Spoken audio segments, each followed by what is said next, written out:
Kombo na yo nani mama? Bibisha. Bibisha. Wavanda kawapi? Nasakao.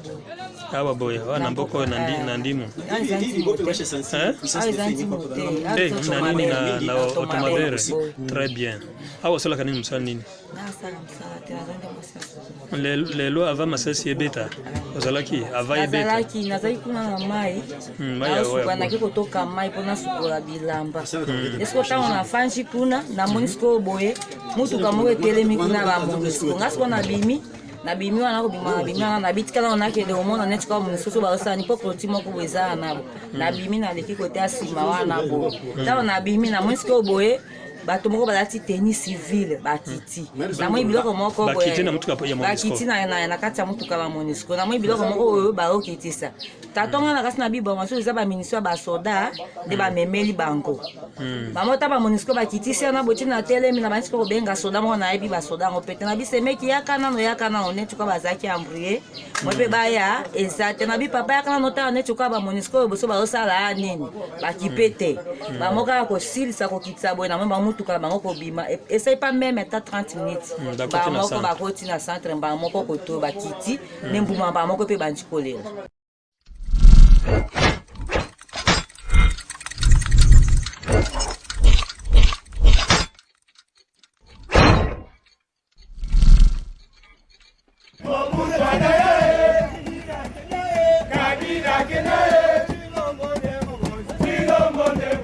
Mbote na bino bandeko balandi plaisir ezarananga ya kosala analyse pour na bino sur actualité politique ya République démocratique du Congo de alobaka toujours kimia régné partout na mabota na bino mukolo lelo bandeko balandi tokobela affaire paiement $21,000 na ba député pe lisusu tokolakisa bino ba œuvre Kinshasa zéro épave lisolo ya ba député oyo bazali ko dénoncer ba abus oyo bazali ko kuta nango kuna na Assemblée nationale pelisusu tokolobela ndenge kani ba kotelaki ba imboka pour la Est République démocratique du Congo en complicité na MONUSCO ba chinois bazali ko maltraiter ba congolais na ba chantier na bango vidéo lokola preuve pelisusu tokobeta lisolo ya pont o ekorelier République démocratique du Congo na Zambie bandeko balandi kimia et encore et encore na mabota na bino un grand merci na bino bat botika kate kokomela biso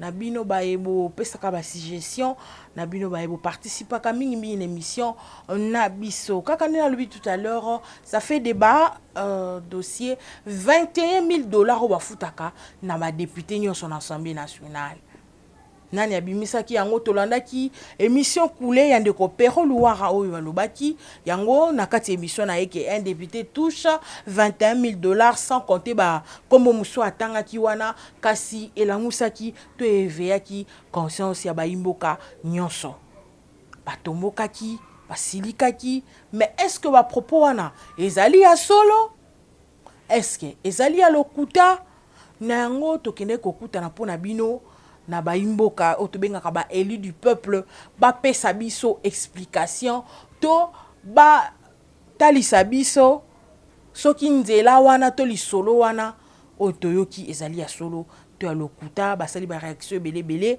na yango kala mingi te tokotia yango pona bino kasi ya kokamwa ezali ndeko José Ngwanyo azali député abimaki na ngambo kuna ya Lamuka azali pe proche ya Martin Fayulu ou ya lobby qui est un député touche $7,000 pe à lobby Martin Fayulu a décevoir bango pour exposer bango na liboso ya bato nyonso pe ya public nyonso ndenge nini bazwaka bambongo ou aza satisfait na yango te bandeko balandi to bosana te Martin Fayulu pas azali député oyo timokolo ya lelo azwaka mbongo na Assemblée nationale pe lisusu azwaki mituka ndeko oyo ya théâtre de verdure en tout cas comme kimiko ya tout à l'heure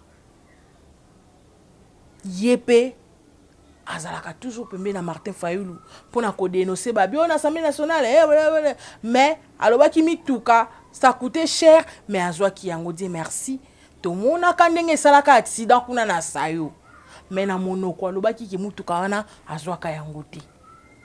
Deuxièmement, awa faire 21 000 $ ebimi ayape na ba bulletin de paye na ye alakisa biso yazwaka combien. Lisolo oyo baike mingi sur bato ebele oyo to interrogeaki pe to bengaki par correspondance mingi bayebisaki biso lisolo ya 7 000 $. Kasi baike na audio à l'appui balobi bazwaka 10 000 $. Bamususu balobi bazwaka 14 735 millions 1000 de francs congolais. Donc 14 735 000 francs congolais. Bamususu balobi ono tozwaka 11 000 $. Ceux qui bosangisi na ba frais oyo bafutela biso bandaku mbongo ya santé, mbongo ya carburant, mbongo ya nini nyonso wana, ça équivaut et bakisaka moi 5 000 likolo, donc tokomaka déjà na ba 16 000 $.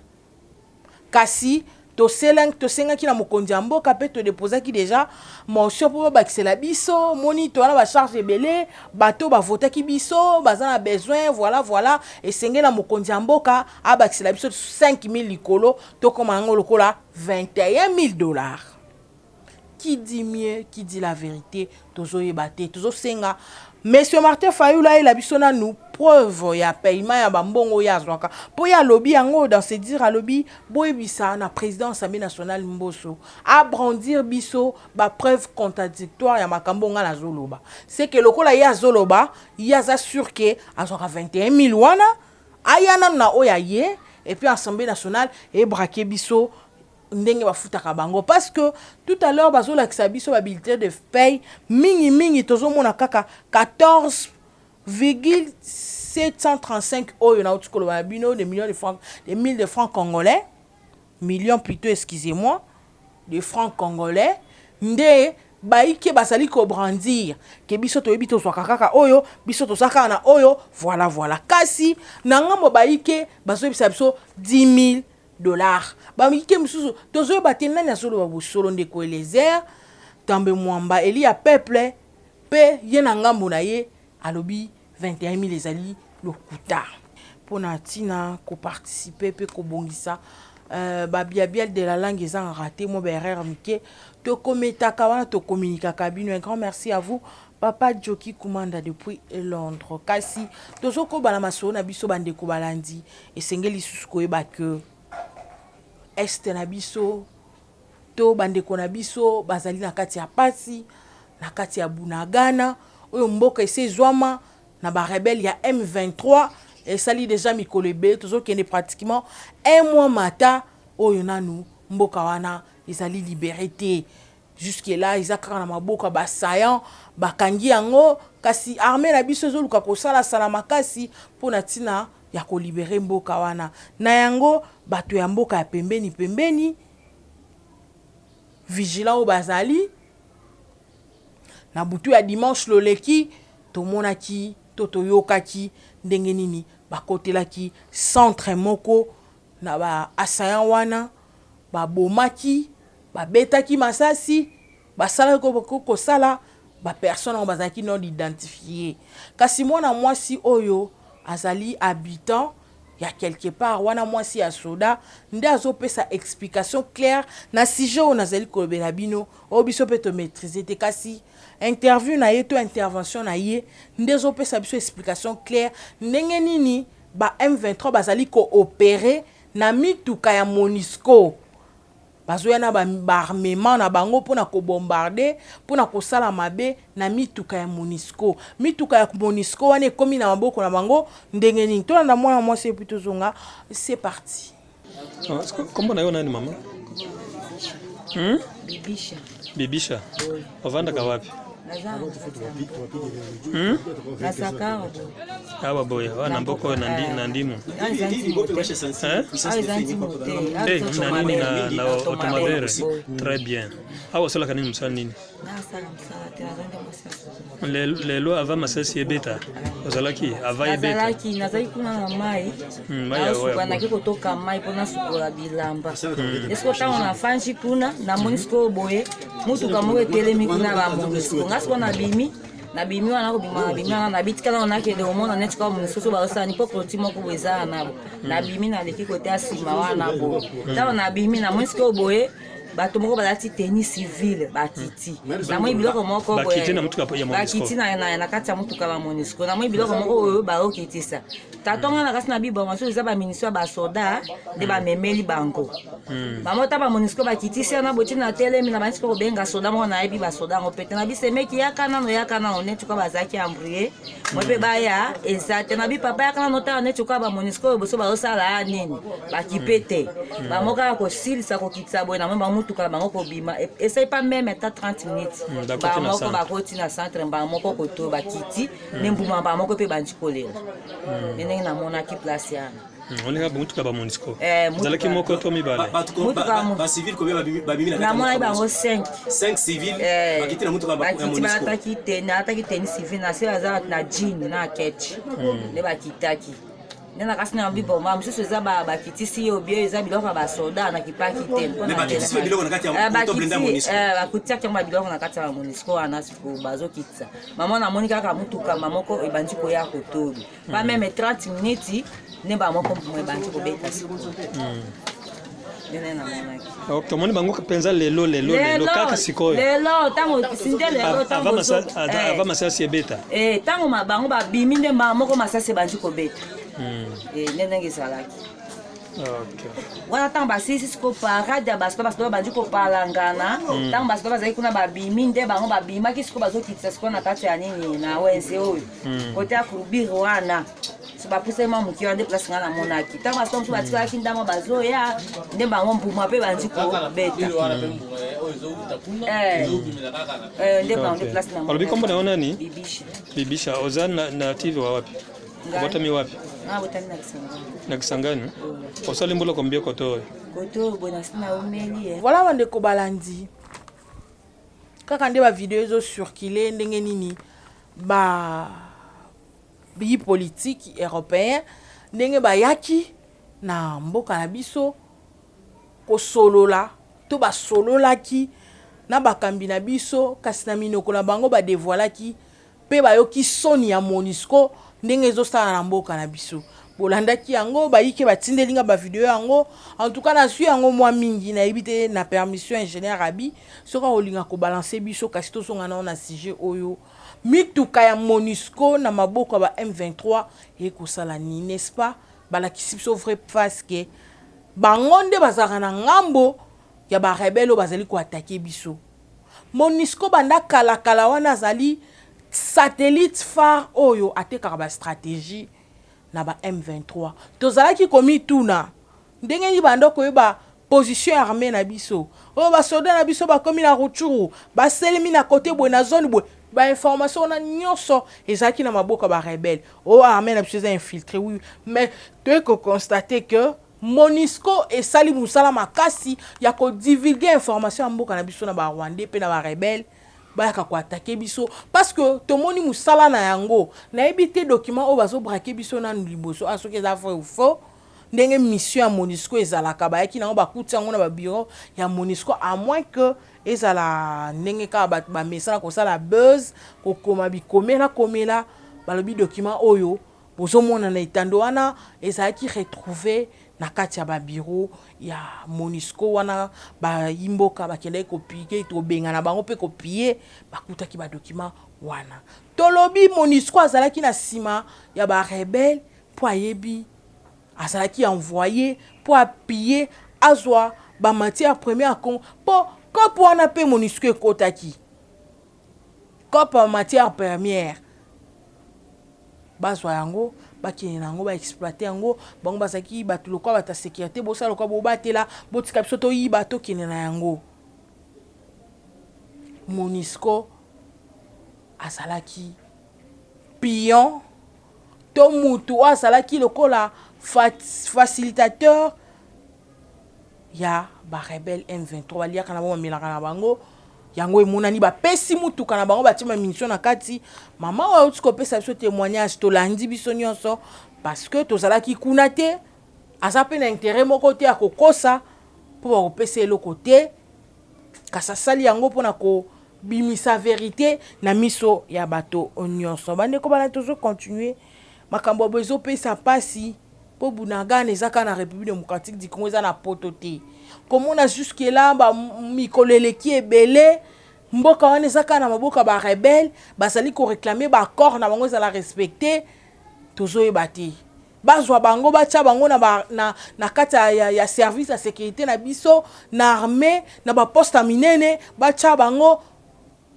donc pasi eza mingi kasi mokonzi ya mboka Félix Antoine Tshisekedi dur qu'il est alobi akotika te akosalela yango te nde bomoni bitumba nyonso yango wana comme projet na mongo ezaka toujours babalkanize mboka na biso yango bomoni bitumba oyo bandeko na biso ya este bazali kosouffrir na yango. Désormais pont Zambie RDC nommé pont béton Fachi béton oyo na mikolo koye kofunga mafona ko faciliter trafic Zambie RDC p makambo nyonso boyebi kaka pont oyo relié deux mboka ouverture ni fungolaka mboka bakobando ya oteke pa na biso na prix assez biso pe to bando kende pa na bango donc ya kobanga ezaka ke bango pe ba komenacer biso kaka te eza ngo frontière te mais za pont moko boye ekofungola biso mo ouverture moi mingi mais tozali kobanga pe mabe pe ekokota kasi totala pont yango grâce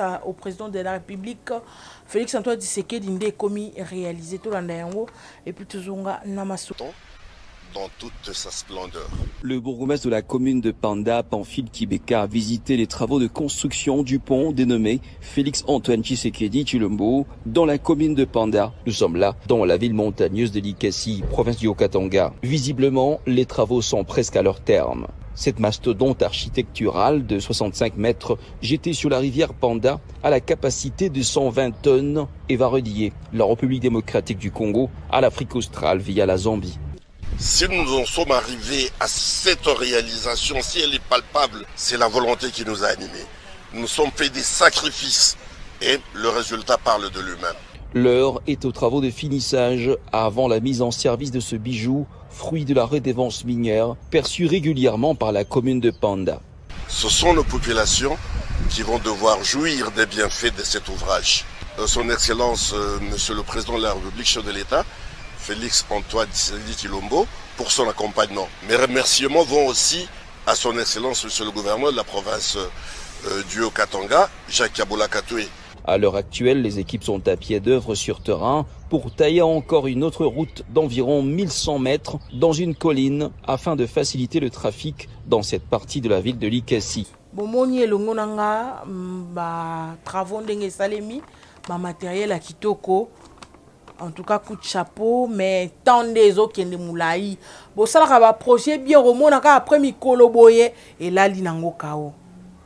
Et le kotoso dénoncé petoso boy a suivi il y a ba action à président de la République, suivi il y a ba action à gouvernement ezalité.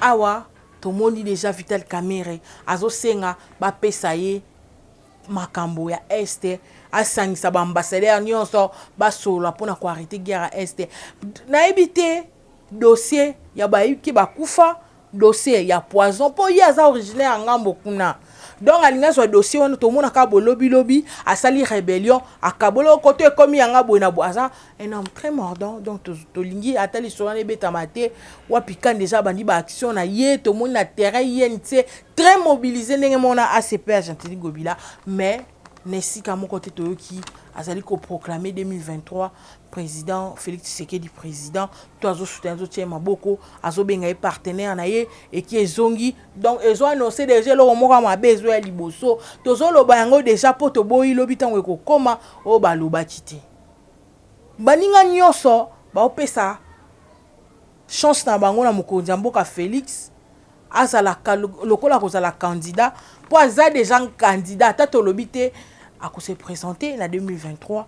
Tomoni Bahati Alobaki à se présenter, Jean-Pierre Mbemba à se présenter, Baïki au casier judiciaire na bango ese beba bakozana na bango te donc bango basi bakwei awa tomoni matata ponyo ndabimisi mutu na place ya bandeko na ekuna. Tomoni docteur Denis Mukwenge ye pa bimisi mutu ye pe kaka na bandeko kaka oyo moko ya matata ponyo. Tomoni pe lisusu baïki ekili ba candidat président oyo toyebi ke Vital Kamerhe na ba bu pe makambo passe ya salaki casier judiciaire na ese baby yekuta ko se présenter na yete mais azo sala campagne pour na yemoko candidat na 2023 toujours dénoncer ngo to makambo na te est kutu pour na biso ba interdire yake ne kutu est pour eko risque sala ya makasi oyo ekopesa congolais nyonso pasi Jekoko Mulumba alobi Kinshasa 0 épave azo continuer ko sala msala sans mawa onga procureur onga général pour rendre la ville propre azali ko kita na terrain pour natina kolongola o épave o mituka o nini o kiosque tonga ki na nzela babuka kango te poza leki ya Yesu Masia ya azobuka ngo to lana nanu misala kitoko azali ko sala na terrain plutôt zonga. C'est parti. Aucune commune de 24 que compte la ville capitale de Kinshasa ne sera épargnée dans l'opération Kinshasa 0 épave. Voilà à quoi se présente ce carrefour du saut de mouton de pompage dans la commune de Ngalema. Le siège du commissariat de la police nationale et de la police de circulation routière de pompage ressemble à une véritable pétaudière qui ne dit pas son nom. À la descente du vice-gouverneur de la ville de Kinshasa sur ces lieux, l'ordre s'est installé. Les véhicules abandonnés et autres épaves conduits à la fourrière. Du coup, la voie et l'espace de la chaussée se libèrent, s'écrient les usagers de cette voie.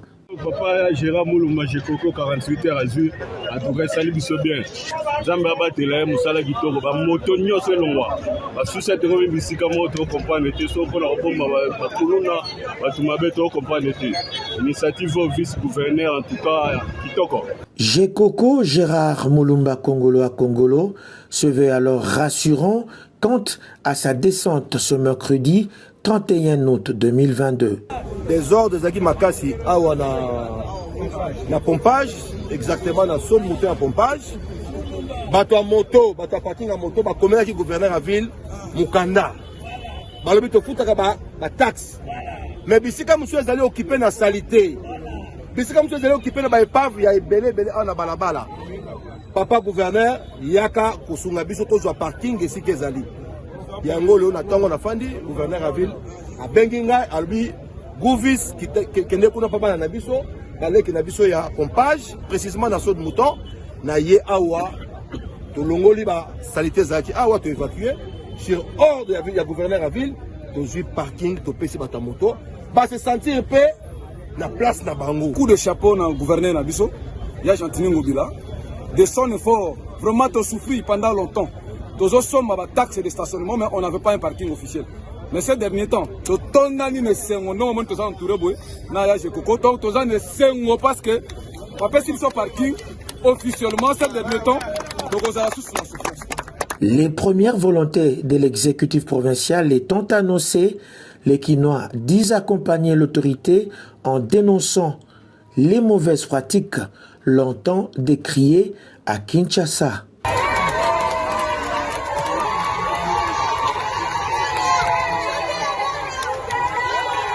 Tozoko bakaka na masolo na biso bandeko balandi.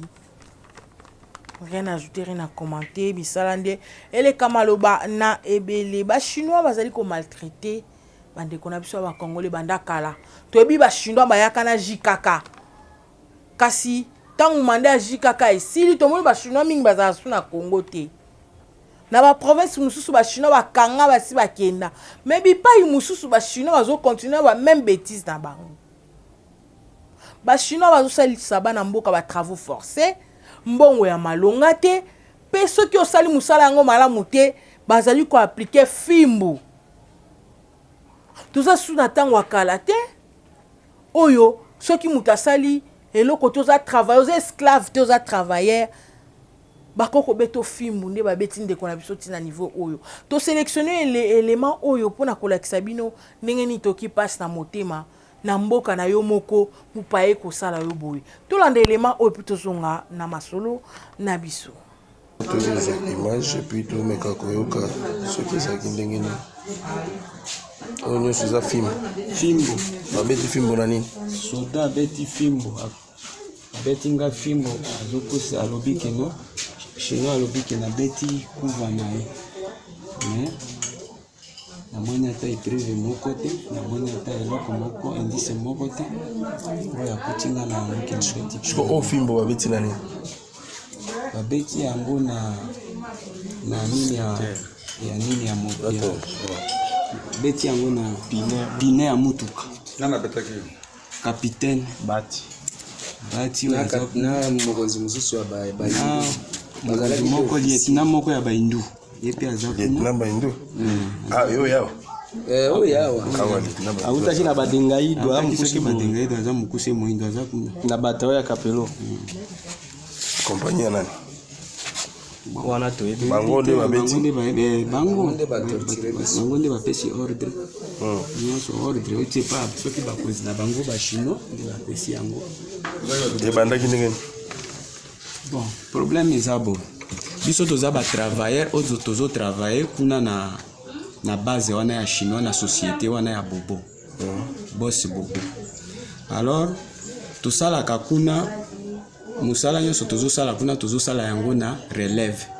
après 6 heures du temps baoyo babimi bao bakoti sikoyo biso tobandaki musala na 12 heures ekomi 18 heures tobimi na relève wana 6 heures ekomi 12 heures totiki relève baye ko relever biso ekomi lisusu 0 heures ezalaka mingi 23h30 mais tobandaka musala na 0 heures 0 heures baye lisusu ko biso tobandi musala tokoti lisusu na musala tango tokoti na musala biso tozalaki wana na musala équipe na biso ezalaki 3 personnes o tokotaki na musala sikoyo toye kokoma wana moko na biso baye ko partager musala o tokuti chinois o to travaillaka na ye aza wana aye kokabola musala biso toza ba pistolet o tobetaka pistolet pistolet na biso babukaki yango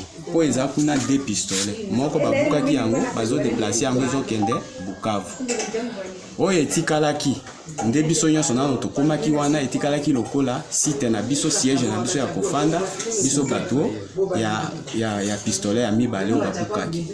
Voilà bandeko balandi, ça fait mal hein.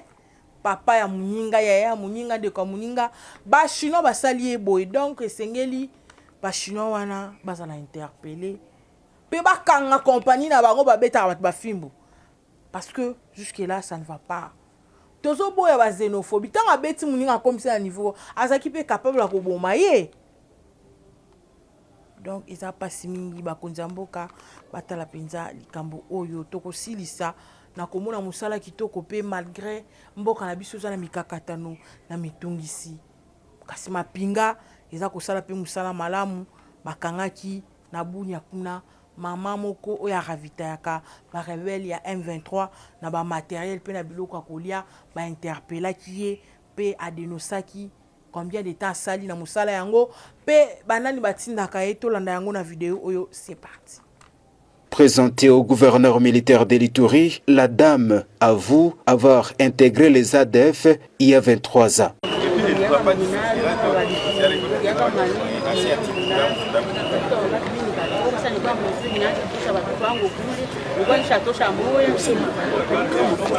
Elle a été appréhendée avec un certain Mumbere, son gérant, qui l'héberge d'ailleurs en ville de Bunia, explique le lieutenant Gilles Ngongo, porte-parole des opérations militaires en Ituri. La femme, donc vous avez vu, c'est une femme considérée comme ravitailleuse des groupes armés ADF. Elle achète des bottines, des médicaments, des vivres, des munitions et elle a été arrêtée. Elle s'est installée d'abord ici à Bunia et nos services l'ont poursuivi jusqu'à Mike. Le lieutenant général Luboyan Kachama Johnny rassure que les réseaux criminels des ADF seront démantelés. Et je demande par la même occasion à la population, il faut savoir dénoncer. Dénoncer. Bon, mon maman,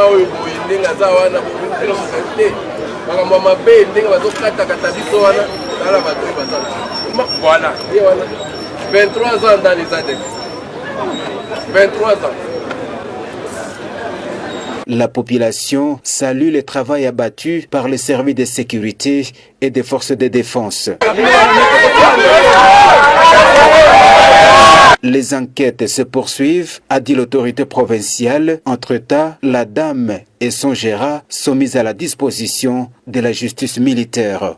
Mama toyebi bazalaka bato oyo babondelaka pona ekolo babondelaka pona quartier famille pona mibali na bango kasi ba mama bakomi ko participer na makambo mabe pona ko luka baboma ndeko na ye congolais banda émission loleki na lobaki ba ADF wana to ba M20 banani baza bango bata musika te oui ba Rwandais baza mais bazali ko recruter bana na biso ba congolais bazopesa bango mo le meya po bakota bango bayebi bakwani ni bakolakisa bango po baya basala mabe pona nini congolais ozoteka mboka na yo po zali kosala likambo oyo lobi ekopesa génération mobimba pasi pona nini nzala pona nini souffrance eleki kasi souffrance oyo gouvernement oyo tende etie yango tokuti yango kasi mokonzi ya mboka azali koluka kosala malembe po pasi esila nayebisa bino tozalaki na souffrance moko pays le plus pauvre pe pauvreté yango en tout cas moto akoboya yango aza te jikaka atiki mboka oyo moto atika kongo na defo pasi oyo wapi so oza ekolo bokolia te fo ozalaka mi na nsima nde okolia makambo nyonso par terre kao kasi mokonzi ya mboka Félix Antoine Tshisekedi asali koluka kobimisa biso na makambo yango bomonaki projet 145 territoires oyo balingi ba province ba ville ba mboka ba village et comme appelé développer ce qui est comme développer makambo boye kozala lisusu te tellement ba province doit sous-développer ba nzela ezali te courant kutu ba monate bilama malonga te basanya mbele kutu existara te yango moni makambo boye zo salima kasi tango projet à 145 territoires oyo ekosila pe kokoma toyebike nyonso oyo ekosila kasi 145 territoires yango toyebite bato batinda basala yango soki balalaka pongi to bakendaka mais jusque les ont évolué te tozokata sango te eloko moko te mbula yango elingi ekoma banzela tokomi wapi tilengelu tokomi wapi timo ya lelo tilengelu banzele siliti na bela katango nyonso il faut commission moko ya suivi ba tsango en place pour na tina kolandela ba action nyonso mokonzi mboka azali kosala to gouvernement po boto bando kende kaka de perte en perte projet à 145 eza malamu mingi pe kosunga ba ike na biso bande ko na biso kuna bokozana tina ko ya ko envahir capitale te tawa pe passe koti mingi po ba rivage baleki onanyo utemboka ki matanga banda ya matanga dinga kuzonga te onanyo yaki oteka fufu na banda ya oteka fufu azonga te oya nanyo ayaki boepo nanyo abala ki banda ya libala zonga te donc mulunge na Kinshasa place a otya lokolo ezate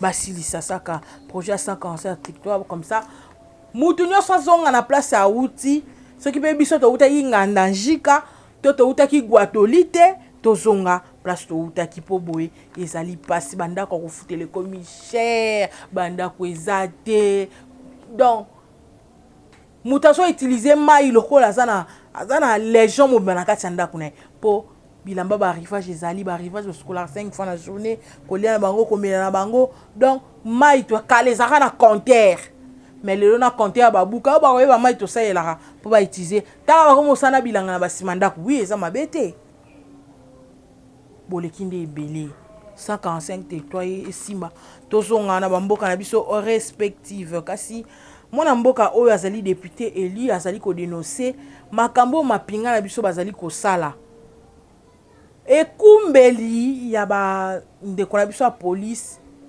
nde epesaka biso pasi nga lobi bolinga boyoka meta kufi bango bakendaka sans apesi farte apesi ka deux fois pam mwinda aklaxonne même pas gyrofare eleli te donc yo so bando ya na sens oyo bango baviolaka bandi oyo ya ndenge akokende respective bango bayaka na sens contraire nazalaki likolo ya moto na station ma campagne babwaki biso ntina terrasse sans même qu'on s'excuse bandeko balandi nde exemple yango boko pe na comprendre mpona nini ndeko na biso na kotanga kombo te oyo abomaka mutu quelque part na capitale awa po ye aviole nzela ndeko wana atelemeli atuni ye oza nani atira ye bango nde bakambaka mboka na ta moko boye na kotanga kombo te boyebi lisolo wana kasi bayi mboka oyo mutuka ya bapolisier etuti ndeko mobali kasi eboyi mpe koasiste ye ebembe na ye etikali na nzela nde tikaka ya mbwa kasi député oyo aye mpona kointervenir makasi na ye to mapeka na ye ebukani mpona général mpona colonel mpona mokonzi ya armée tolanda audio oyo tokotiaka photo parce que bamakila wana boyebi youtube asepelaka nango mpenza te totiaka photo mais bolanda audio conversation oyo eza vraiment important et interpeller bakonzi ya mboka oyo bozosala eza malamu te so bobomi bato nyonso boape na bato ya kokamba te moko wana longwe kati na biso ezali déjà perte ya monene pour la nation congolaise. Tolanda vidéo plutôt zonga, c'est parti. Mon colonel, je peux me présenter.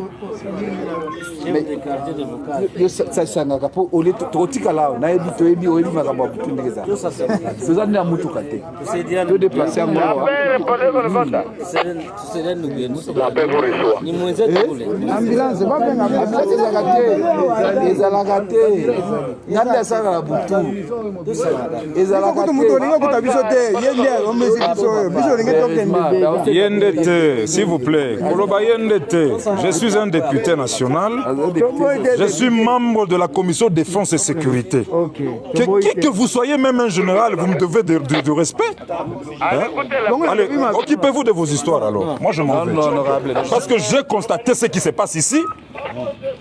Je quitte chez moi de ma résidence, je vais voir ce qui se passe en tant que représentant du peuple. Et vous voulez m'humilier? Non. Il y a mort d'hommes là-bas. Tout à fait. C'est normal. Vous sécurisez qui? Il dit quoi, ce sont des citoyens que vous sécurisez, non? Qui a tué ça? C'est le véhicule ou quoi? C'est le véhicule de la police qui l'a cogné. Mais même si vous n'êtes pas policier, vous êtes militaire. Hein? Mais vous ne pouvez pas aider un citoyen comme ça, déjà que vous trouvez par terre. C'est pas possible. Et puis ça, yende masanao. Honorable, on est en train d'aider, s'il vous plaît. On est en train d'aider. Honorable, on doit trouver des solutions. Pardon. Pardon. Renseignez-vous très bien. Honorable, pardon. Un membre de la commission de défense et sécurité, vous me disiez, on doit débattre le colonel. Honorable, pardon. Moi, je suis là avec les magistrats, chef de quartier de Volcan. Continuez avec votre état de siège là parce que vous pensez que vous êtes au-dessus de tout le monde. Il ne faut plus aussi m'attaquer. Détaillez Chahiri, ça va finir. Aussi m'attaquer.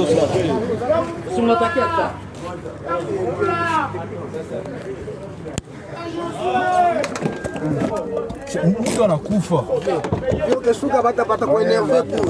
S'il vous plaît. Mtu anakufa banaenda wanaacha maiti bwana.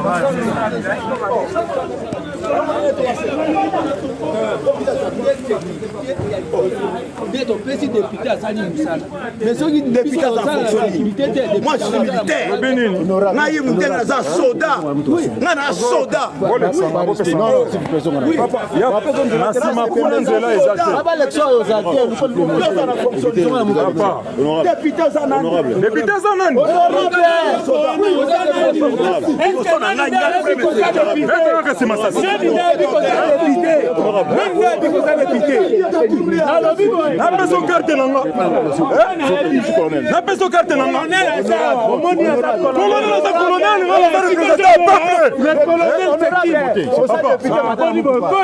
C'est quoi ça?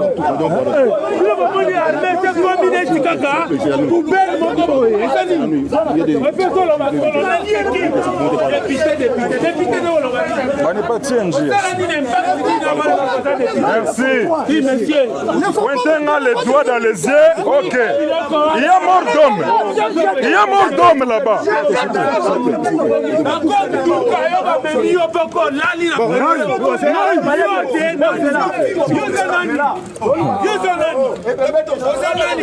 Il y a mort d'homme. J'avais déjà communiqué pour toi. Ok, communiquez comme vous voulez. Naï.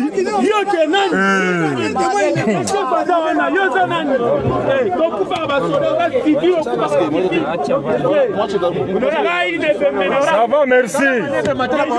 Il n'y a pas de souci. Vous gagnez, merci. Vous avez gagné. Je rentre à ma résidence. Moi, je pensais que c'est un blessé qu'on pouvait amener à l'hôpital pour que je l'aide. S'il vous plaît. Mon colonel, qui ne pense pas qu'ils ont gagné, on va les identifier. Je ne vais pas laisser ça. C'est à Tchaïdit.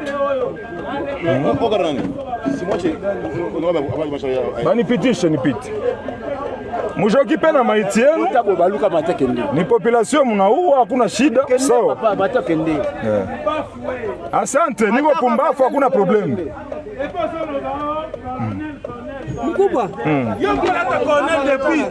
Merci. Sawa, asante. Ok. Il n'y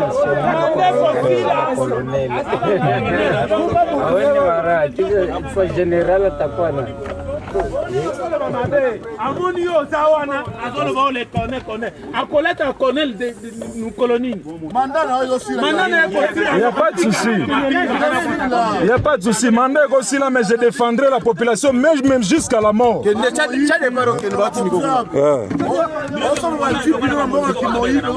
a pas de souci. Qui s'est levé la L?